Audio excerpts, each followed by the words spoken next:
Hello everyone, welcome to our digital library. आज हम pathology का एक टॉपिक ब्रोंकियाइटिस पढ़ेंगे।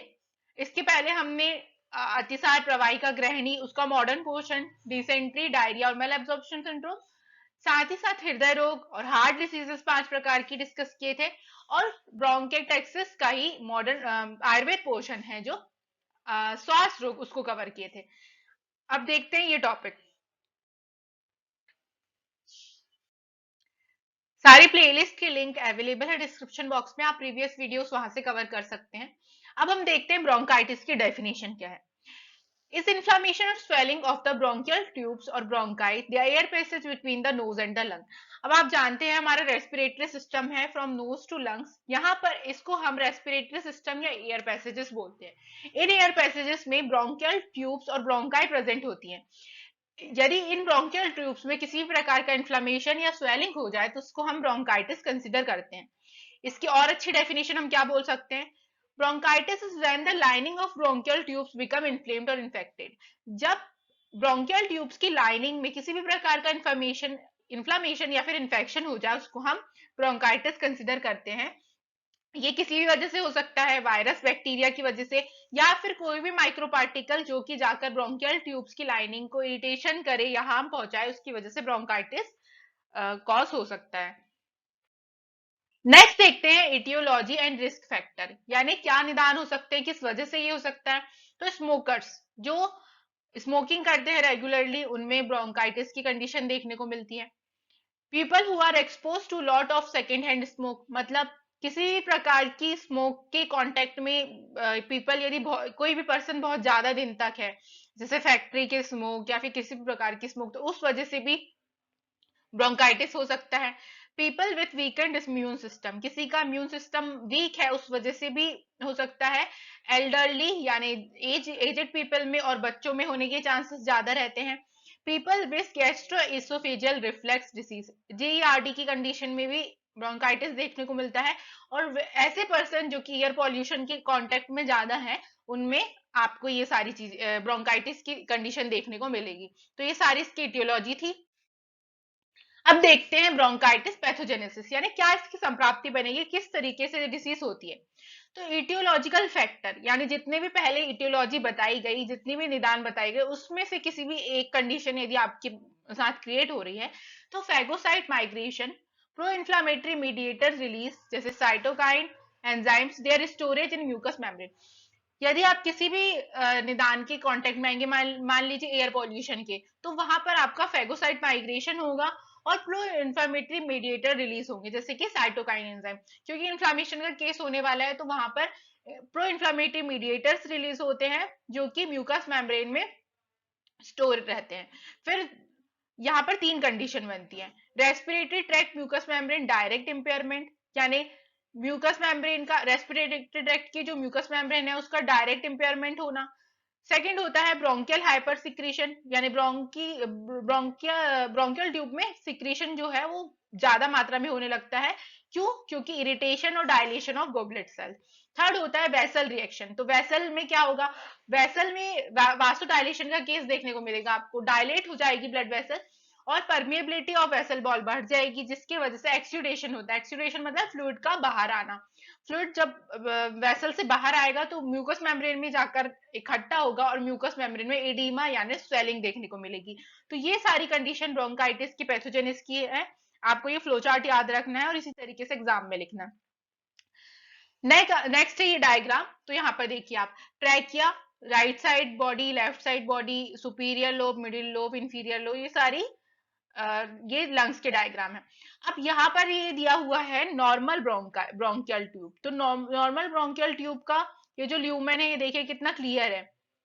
जब इसमें इन्फ्लेमेशन होगा तो अंदर की तरफ यहाँ पर ऐसे स्वेलिंग्स क्रिएट हो जाएगी, जो कि नेक्स्ट डायग्राम में दिया हुआ है। तो थिक म्यूकस, यानी म्यूकस मेम्ब्रेन में स्वेलिंग हो गई, तो वहां का जो एयर पैसेज है वो बहुत ही नैरो हो जाता है। इसकी वजह से ब्रोंकाइटिस की कंडीशन क्रिएट होती है। टाइप्स ऑफ ब्रोंकाइटिस क्या होते हैं? तो एक्यूट और क्रोनिक दो तरीके से बताया गया है। Acute bronchitis is a shorter illness that commonly follows a cold और वायरल इन्फेक्शन। एक कम समय के लिए यदि हमको वायरल इन्फेक्शन हुआ हो या फिर सर्दी जुकाम हो गया हो, उस समय भी ब्रोंकाइटिस की कंडीशन देखने को मिलती है, जिसको हम एक्यूट ब्रोंकाइटिस कहते हैं, और उसको हम फ्लू भी कंसिडर करते हैं। अब ये ज्यादा से ज्यादा कुछ दिन या फिर एक हफ्ते तक रहता है। अब क्रॉनिक ब्रोंकाइटिस यानी कंडीशन थोड़ी खराब हो गई। तो क्रॉनिक ब्रोंकाइटिस में म्यूकस प्रोड्यूसिंग कफ होता है, यानी कफ के साथ म्यूकस आएगा, और ये बहुत समय तक रहता है, मंथ्स टू ईयर और अप टू 2 years, और in absence of secondary cause of cough. तो क्रॉनिक ब्रोंकाइटिस, क्रोनिक नाम से ही पता चल रहा है, यदि इलनेस थोड़ी ज्यादा दिन तक बनी है और हार्मफुल हो रही है ज्यादा बॉडी के लिए, तो उसको हम क्रोनिक ब्रोंकाइटिस कंसिडर करते हैं। तो इनमें ज्यादा मेजर डिफरेंस यही है समय का। ये एक्यूट ब्रोंकाइटिस का केस था। यहाँ पे ये नॉर्मल ब्रोंकियल ट्यूब की फोटो दिखाई गई है, और इन्फ्लेम्ड ब्रोंकियल ट्यूब, इन्फ्लेम्ड होने की वजह से जो ल्यूमन है वो बहुत नैरो हो जाती है। यह है chronic bronchitis, irritated ईयरवेज।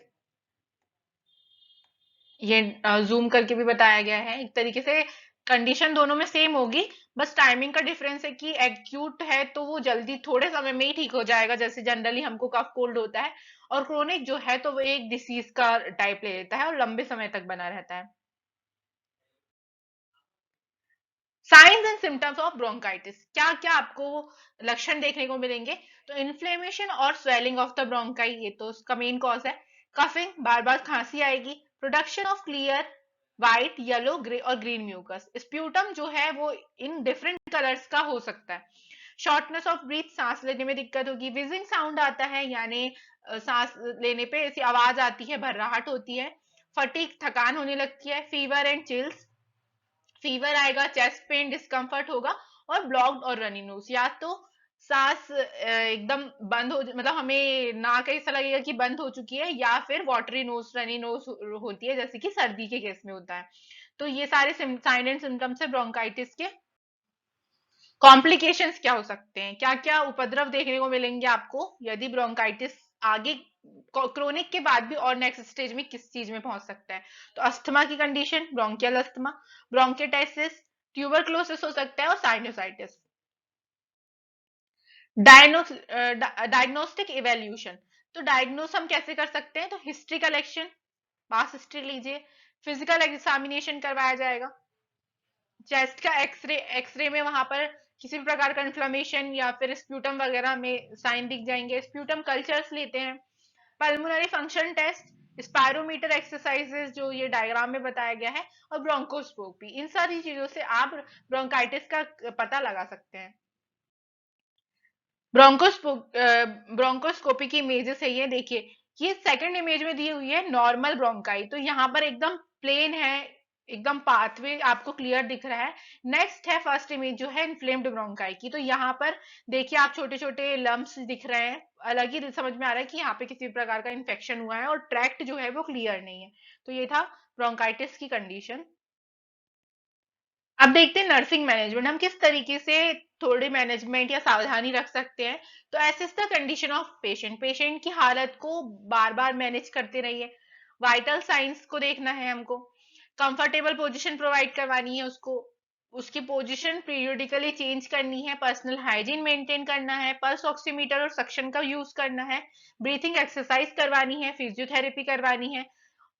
Oxygen provide करवानी है जिससे जरूरत है तो। साइकोलॉजिकल सपोर्ट करना है पेशेंट को, यानी सांत्वना देनी है, उसको डराना नहीं है। क्रोनिक ब्रोंकाइटिस का हमें नॉलेज होना चाहिए, और administer medication according to physician order. Bronchodilator, antibiotic या म्यूकोलाइटिक्स, इन सारी दवाइयों का हमें ध्यान रखना है कि जिस तरीके से डॉक्टर ने प्रिस्क्राइब किया है उस तरीके से हम उसको ब्रोंकोडायलेटर्स, एंटीबायोटिक्स या फिर म्यूकोलाइटिक्स दे सके। तो ये था एक प्रकार से nursing management. Thank you so much, hope कि आपको ये टॉपिक समझ में आया हो। यदि किसी भी प्रकार का डाउट हो इसमें या फिर किसी और टॉपिक में, तो आप हमें कमेंट करके बता सकते हैं। और एमपीएमएसयू के लेटेस्ट अपडेट के लिए चैनल को सब्सक्राइब करना ना भूलें। और लाइव सेशंस भी होते हैं जहां पर आप किसी भी चीज से रिलेटेड डाउट हमें से पूछ सकते हैं। Thank you.